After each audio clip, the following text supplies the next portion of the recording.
Let's have a chat about the fungus among us.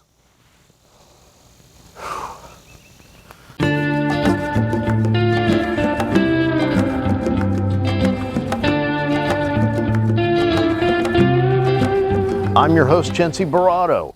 Here in the West, we have an irrational view of certain things. Snakes, Frankenstein, and mushrooms. Gather the townspeople and get your pitchforks, let's kill them all. That thought process is not based in any kind of rational wisdom.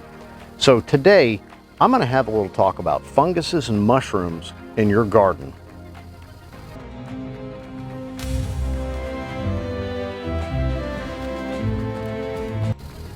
Not those kind of mushrooms, a different kind of mushrooms. The ones that commonly appear in your garden and in your yard. What they are, what they're actually doing, and do we even need to do anything about them? It's go time. So what is causing all these mushrooms to sprout up right out of the ground like magic in my garden? Well, first thing is they are feeding on organic material. Specifically, if you have a no-till garden, they're feeding on the wood chips. Another reason they're growing in your garden or in your yard is because it has recently rained. A lot of moisture has hit the ground. Well, that's what spurs these things into action. One other reason they're there is possible overwatering of your garden. So if you haven't had torrential downpours and you're getting a lot of mushrooms, you might also be overwatering. Use these things as an indication of the health of your garden. And most importantly, mushrooms or fungus is a sign of actually healthy, nutrient-rich soil. So they're a good indication of the biologically active components in your soil. Let's talk real quick about several of the kinds of mushrooms or funguses that you may commonly find in your garden or your yard. Our first contestant here is called the stinkhorn mushroom or the Phallus rubicundus. Phallus, obviously you can tell by the shape. No need to expound on that one. Or it's also known as the devil's stinkhorn. Now, it's obviously bright orange. It's got spongy stalks and it has a dark, slimy, kind of olive-colored cap on the top. Now, the name says it all. It smells like rotting meat. And yes, it does have a foul smell, and that's why you see flies around it. But this mushroom is a saprobic mushroom. Now, that means it survives breaking down and eating the organic matter, specifically in this case, wood chips. They pop up in your gardens and your lawns. But here's the thing, totally harmless. They won't hurt you at all. And they actually show that the soil is doing well and it's recycling the nutrients back into the earth from those wood chips. So don't kill these things. They're helping you. They're doing you good. They're doing stuff that you can't do yourself that Mother Nature does on its own. What these little guys are called is Gymnophilus species. These popped up in a little bit of kind of, not a mulch bed, but an area where I put my grill. And what they're doing is consuming organic material also, and they're consuming the cellulose in the mulch.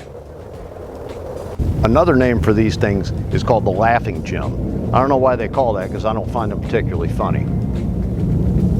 This one right here is one of my favorites. It's called dog vomit.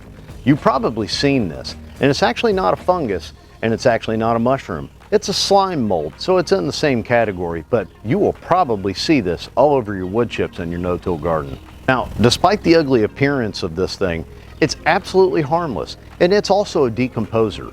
It's decomposing the organic materials in your garden or in your soil to replenish the soil. Once again, Mother Nature's doing it for you. All you got to do is not kill it. It's unsightly, but it's not hurting anything. And in honor of this mushroom, I wore my dog vomit shirt. This one right here is an interesting one. It's called the ink cap mushroom. You got that crazy uncle that comes over for Thanksgiving dinner and knocks back one too many and starts getting belligerent? Well, this will keep him in check. What's interesting about this one, it's also a decomposer, and it's helping your garden or your soil.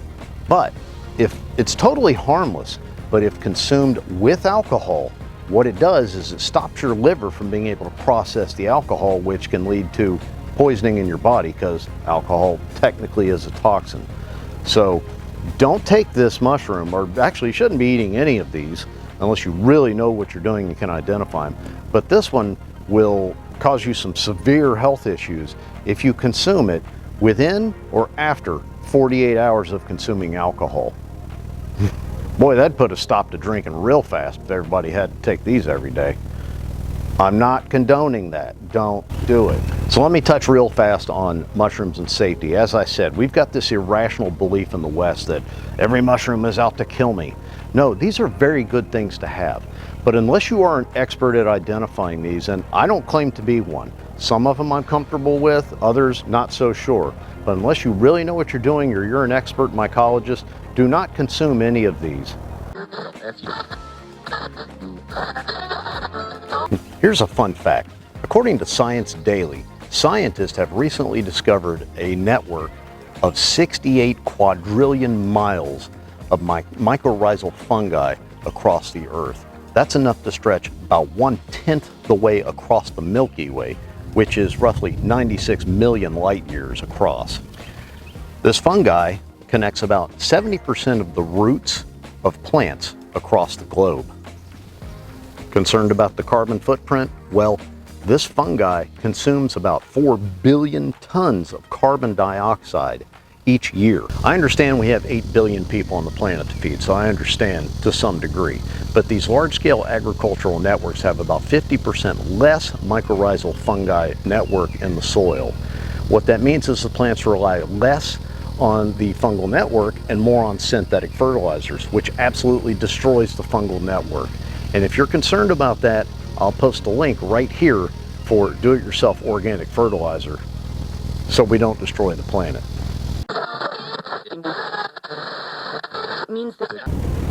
What are mushrooms and funguses actually doing in your garden? Yes, we know why they grow there, but what are they doing? Well, let's go a little bit more in depth on that. These mushrooms and funguses have what's called a mycorrhizal relationship. Now, what that means is they take nutrients from the soil and from other plants and give it to a plant that may not be doing so well. This is what they do. They are kind of the mediators of your garden. The symbiotic relationship is shared with all plants. Now, this mycelium, that is the fibrous stuff that grows underneath the soil, which is kind of the plant of mushrooms, so to speak. The mushroom is actually like the flower of the mycelium. It spreads all throughout underneath your soil and passes nutrients and information back and forth to plants. And this one's going to blow you away. These mushrooms and funguses actually consume heavy metals.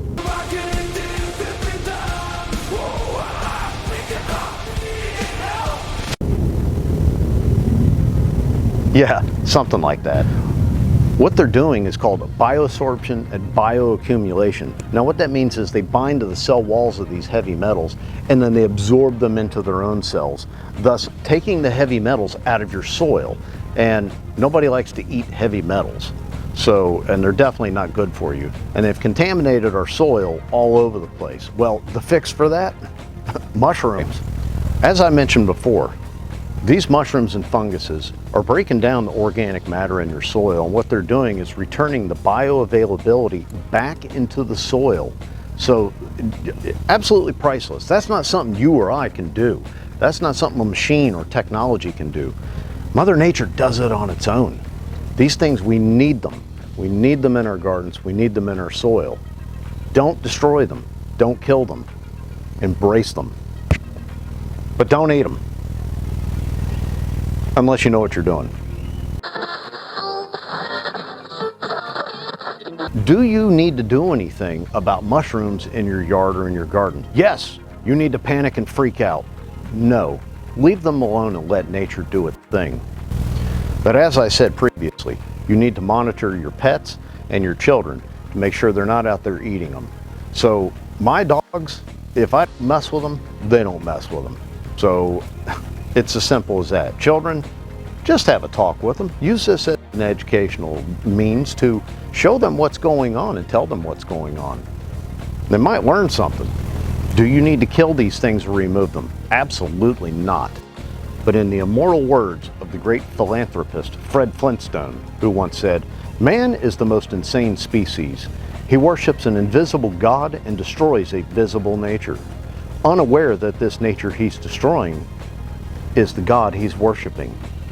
Don't kill these things. Leave them alone. Let them do their job. And that may or may not have been Hubert Reeves, not Fred Flintstone. So what we've covered here today is some of the common mushrooms that are found in your yard or garden, why they're there, what they're doing, and do you need to do anything about it. Hopefully I've alleviated some of the fear that you may have had, because if you do have a fear of them, it's not based in rational thought or, reason. So don't get rid of these things. Don't walk by and kick them out of the ground or think you need to destroy the soil to get rid of these unsightly things. They're totally natural and they're a good bioindicator of what's going on in your yard or in your garden. So don't forget, just like mushrooms, we were created on purpose for a purpose. Be your purpose. Until next time on Chatting with Chintzy, I'm Chintzy Barato. Out.